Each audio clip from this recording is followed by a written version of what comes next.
हर किसी का सपना होता है एक घर खरीदना, अपना खुद का घर। एक आम इंसान पूरी जिंदगी की जमा पूंजी लगा देता है एक घर खरीदने में। और कई बार लोग लोन की मदद से भी घर परचेज करते हैं। तो जब इतनी मेहनत करके घर खरीद ही लिया, तो उसको सारे रिस्क से प्रोटेक्ट करना तो बनता ही है। तो अगर आप जानना चाहते हैं कि आप अपने सपनों के घर को होम इंश्योरेंस से कैसे प्रोटेक्ट कर सकते हैं, तो stay tuned for today's webinar. आज हम बात करने वाले हैं इन 5 चीजों के बारे में। आपको घर खरीदते समय किन चीजों का ध्यान रखना चाहिए, होम इंश्योरेंस होता क्या है और आपके घर को कैसे प्रोटेक्ट करता है, होम लोन इंश्योरेंस और होम इंश्योरेंस के बीच का फर्क, होम इंश्योरेंस के इंक्लूजन्स और एक्सक्लूजन्स, और आप अपने होम इंश्योरेंस का प्रीमियम कैसे कैलकुलेट कर सकते हैं। Welcome to another episode of ask PB by Policybazaar. मैंने आज इनवाइट करा है तरुण माथुर को। He is the co founder and CBO of general insurance at Policybazaar. Welcome to our show Tarun. Thank you so much. Welcome, very happy to be here. Tarun, जैसा कि हमने अभी discuss किया कि घर खरीदना एक बहुत ही बड़ा स्टेप होता है, इंसान की लाइफ में एक बहुत बड़ा माइलस्टोन होता है और ये डिसीजन हमें बहुत सोच समझ के लेना चाहिए। तो मैं आपसे ये जानना चाहती हूँ कि घर खरीदते समय ऐसी कौन सी चीजें हैं जिसका ध्यान रखना चाहिए एक इंसान को। देखिए, I think I should be last person to give advice on what you should look at जब आप घर खरीद रहे हो। पर मेरे हिसाब से क्योंकि मैंने अपनी जिंदगी में घर खरीदा है, तो मैंने क्या देखा था, मैंने क्या सोचा था, उसके बारे में आई कैन टेल यू। और मुझे लगता है कि सबसे पहली चीज ये है कि क्या आप अपनी जिंदगी में उस स्टेज पे हो कि आपको घर खरीद देना चाहिए और फाइनेंशियली आप उसको अफोर्ड कर सकते हो, आप लोन भी अफोर्ड कर नहीं कर सकते हो। दूसरा, क्या आपने, अगर आप लोन ले रहे हैं तो आपने क्या हर बैंक को ट्राई किया है, हर इंटरेस्ट रेट चेक किया है, या फिर आप सिर्फ एक ही किसी सेल्स एजेंट के पास आ गए? क्योंकि बहुत जरूरी कि बहुत बैंक्स के अलग अलग टर्म्स हैं, अलग अलग इंटरेस्ट रेट्स हैं और अलग अलग फीचर्स हैं। तो मुझे लगता है आपको पूरा रिसर्च करना चाहिए एंड अंडरस्टैंड करना चाहिए उसमें क्या क्लॉजेस है। तीसरा, इंश्योरेंस। इंश्योरेंस दो तरह की होती है। एक होता है कि जो आपने लोन लिया है उसको कवर करने के लिए, ताकि अगर आपकी जान कुछ हो जाए। देखिए, हम घर बहुत कम होगा कि अपने लिए लेते हैं, हम ले रहे हैं अपनी फैमिली के लिए घर। और उसके लिए अगर आपको कुछ हो गया कि आप लोन पे कर रहे हैं, एक्चुअली तो घर बैंक का है जब आपने लोन लिया है, तो उसको कैसे कवर करेंगे आप? तो उसके लिए एक होम लोन इंश्योरेंस आता है। दूसरा, होम इंश्योरेंस, जो मेरे ख्याल से आज आज सबसे बड़ा मुद्दा वही है कि आपने अपने घर को कैसे प्रोटेक्ट करेगा। आप अपनी जिंदगी में ज्यादातर, एंड आई होप ऐसा सच सबके लिए सच ना हो, एक ही घर लेंगे, राइट? ज्यादातर एक ही घर खरीदते हैं। और आप कितनी मेहनत के बाद, लोग 20-20 साल मेहनत करते हैं एक घर खरीदने के लिए। अब सोचिए, अगर एक दिन वो उस घर को कुछ हो जाता है, राइट? अर्थक्वेक आ गया, साइक्लोन आ गया या स्टॉर्म आ गया, आपका घर बिल्कुल खत्म हो गया, तो फिर आपने जो जिसके लिए 20 साल कमाया था वो एक ही मिनट में खत्म। सो आई थिंक इसलिए होम इंश्योरेंस मुझे बहुत इंपॉर्टेंट लगता है, क्योंकि सालों साल पैसे जोड़ के आप करोड़ों की चीज लेते हो, लाखों की चीज लेते हो, और वो एक ही बार में चल जाए तो बहुत ज्यादा लॉस होता है। तो मेरे ख्याल से ये 3-4 चीजें हैं जो बहुत जरूरी है जब आप घर खरीद रहे हो, तो उसको याद रखना और उन पर अमल करना। अब तरुण, अगर हम घर खरीद रहे हैं और हम लोन ले रहे हैं और बैंक गए हैं लोन लेने के लिए, तो काफी बार बोला जाता है, बैंक वाले बोलते हैं कि आप होम लोन इंश्योरेंस भी ले लो। तो लोग काफी कंफ्यूज हो जाते हैं कि होम लोन इंश्योरेंस क्या होता है, होम इंश्योरेंस क्या होता है। तो क्या आप ये डिफरेंस एक्सप्लेन कर सकते हैं? बहुत अच्छा सवाल है। ये सबसे ज्यादा पूछा जाने वाला सवाल है कि होम लोन इंश्योरेंस में क्या फर्क है होम इंश्योरेंस से। देखिए, नाम में ही है, एक आपके लोन को इंश्योर करता है। इसका मतलब क्या है? आपने कोई भी लोन लिया हो जिंदगी में, राइट? होम लोन इस केस में हम डिस्कस कर रहे हैं। तो होम लोन का क्या होता है कि बैंक आपके बिल्डर को पैसे देते हैं, जिससे आप खरीदते हैं उसको पैसे दे देता है, राइट? एग्जाम्पल तौर से देते हैं कि 1 करोड़ रुपए उन्हें बैंक ने दे दिए। 1 करोड़ 20 लाख का घर था, 1 करोड़ रुपए बैंक ने दे दिए बिल्डर को। अब आपको बैंक को 1 करोड़ रुपए देने, पर जब तक आप वो पैसे नहीं देते हो तब तक वो घर टेक्निकली बैंक का है, राइट? आपके नाम पे है, सब कुछ सही है, मैं ये नहीं बोल रहा हूँ कि आपका घर नहीं है, बट वो बैंक के नाम पे है। तो अगर कोई अपना घर खरीदता है और 1 महीने बाद उसकी डेथ हो जाती है, तो वो घर बैंक जब्त कर लेगा, क्योंकि वो बैंक के नाम पे है, क्योंकि आपने लोन पूरा पे ऑफ नहीं किया है। बट अब आप किस्त देते रहते हो, आपने किस्तें पूरी खत्म कर दी, तो घर आपका हो जाता है। अब ये जो एक इवेंचुअलिटी हुई थी, एक जो प्रॉब्लम हुई थी, एक जो कॉज था कि आपकी डेथ हुई, इसके केस में अगर आपने होम लोन इंश्योरेंस ले रखा है और आपकी डेथ होती है, तो वो जो इंश्योरेंस है वो बैंक को पैसे देगी और वो जो प्रॉपर्टी है वो आपकी नॉमिनी के नाम हो जाएगी। तो अगर जैसे एक फैमिली है, आप, आपकी वाइफ के लिए आप क्या छोड़ना चाहते हो? आप डेट छोड़ना चाहते हो या एक एसेट छोड़ना चाहते हो? उसके बीच का फर्क शायद ये एक होम लोन इंश्योरेंस हो सकता है। तो बहुत जरूरी प्रोडक्ट है और बहुत अलग प्रोडक्ट है। अब दूसरे पे आते हैं, एक home insurance.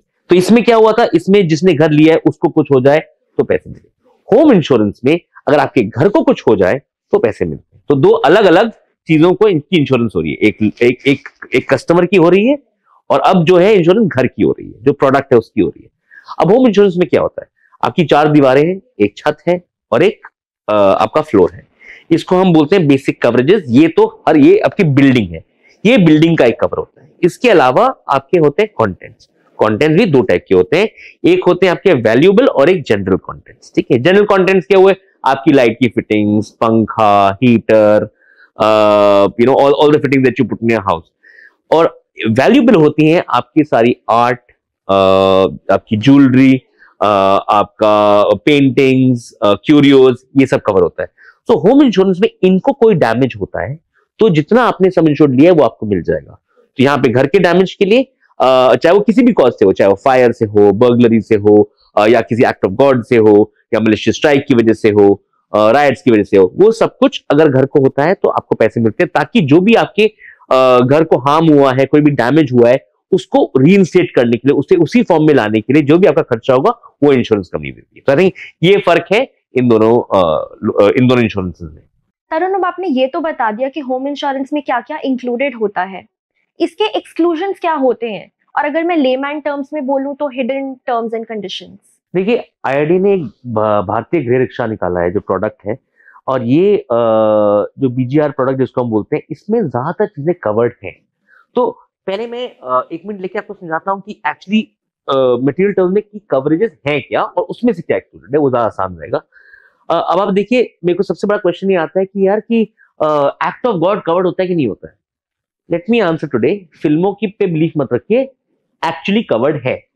So whether it is earthquake, it is volcano, it is flood, it is cyclone, it is tempest, tsunami, typhoon, और मेरे बड़े बड़े नाम याद नहीं आ रहे, बट ये सब कवर्ड है। बट हाँ, कुछ एक्सक्लूजन्स होते हैं डिपेंडिंग ऑन कि आपने कि कुछ चेंज तो नहीं किया है। जैसे कि अगर आप लेट्स से आप किसी बीच साइड पे रह रहे हैं, आपने उसको स्ट्रक्चरल चेंज कर दिया अपने घर में, जिससे कि सैंड उसको या फिर उसको वाटर लेके जाए, तो वो कवर नहीं होगा, राइट। टेररिज्म का एक अपना एक्ट है जिसमें कुछ केसेस में वो कवर होगा, कुछ में नहीं होगा, उसकी एग्जैक्ट में आप पॉलिसी डॉक्यूमेंट पढ़िए।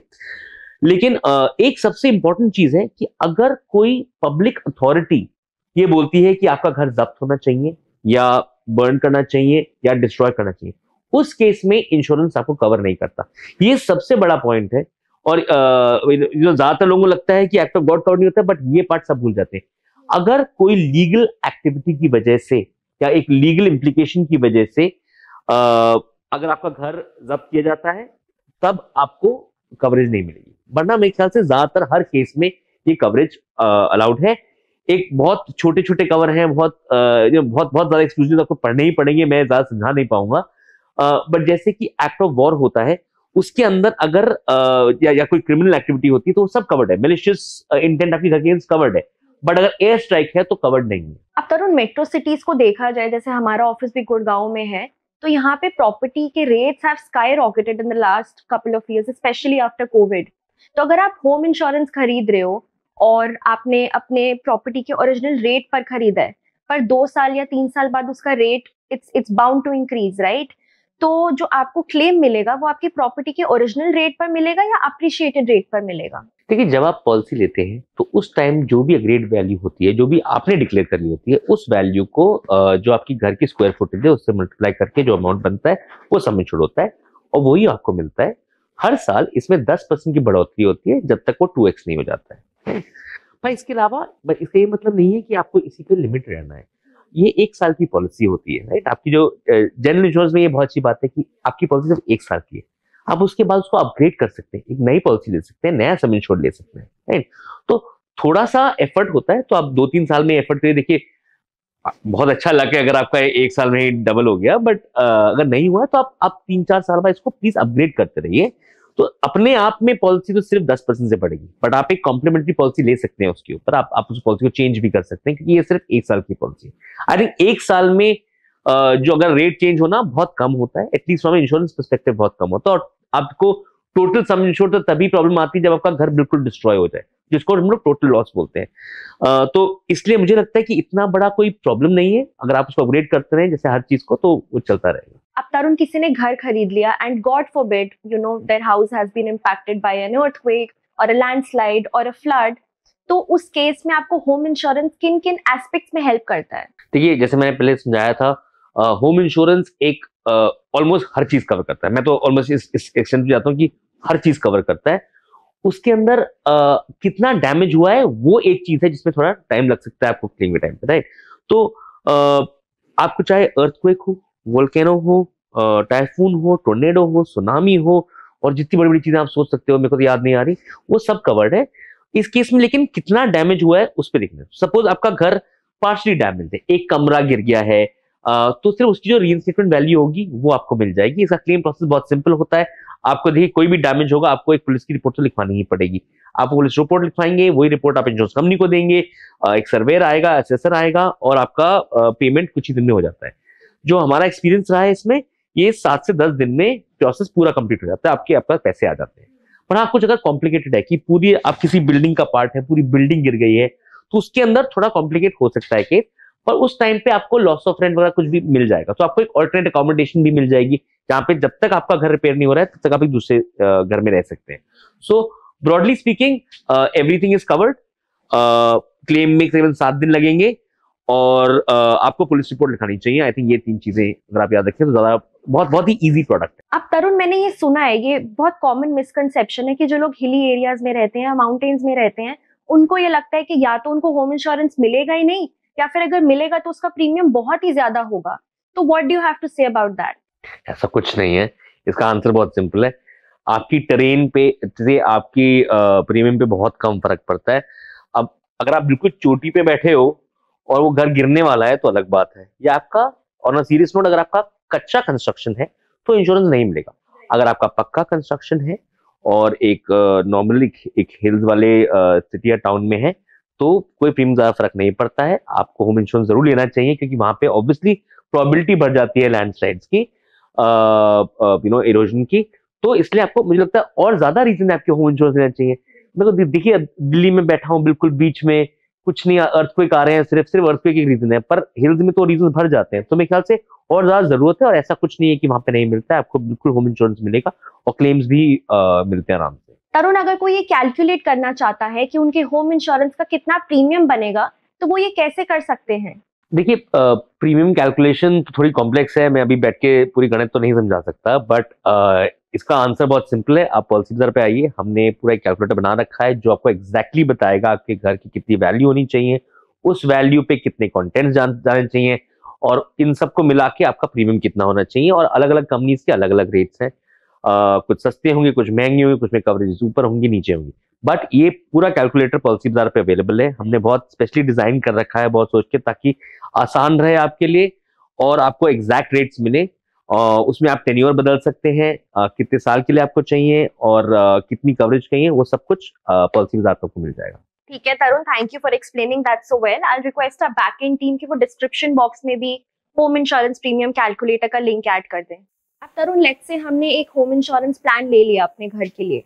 अब जब हम उस घर को रीमॉडल करते हैं या रेनोवेट करते हैं, तो घर का ऑब्वियसली वैल्यू बढ़ जाता है, राइट?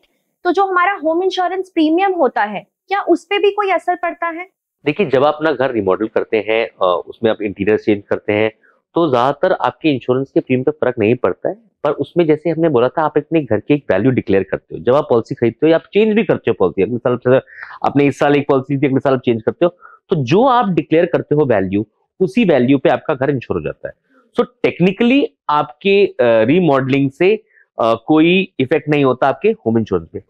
बट जो आपने स्पेंड किया है आपकी रीमॉडलिंग पे, वो किस चीज पे स्पेंड किया है, उसमें कोई चेंज ज्यादातर होता नहीं है। और मैं समझाता हूँ क्यों। अगर आपने अपने घर को रीपेंट कराया है, आपने पहले भी जो पेंट था, हम तो उतना ही देने वाले थे आपको पैसे, और अब भी देंगे। जो आपने पेंट कराया है उसका एडिशनल चार्ज आपकी आपके घर की वैल्यू को नहीं बढ़ाता।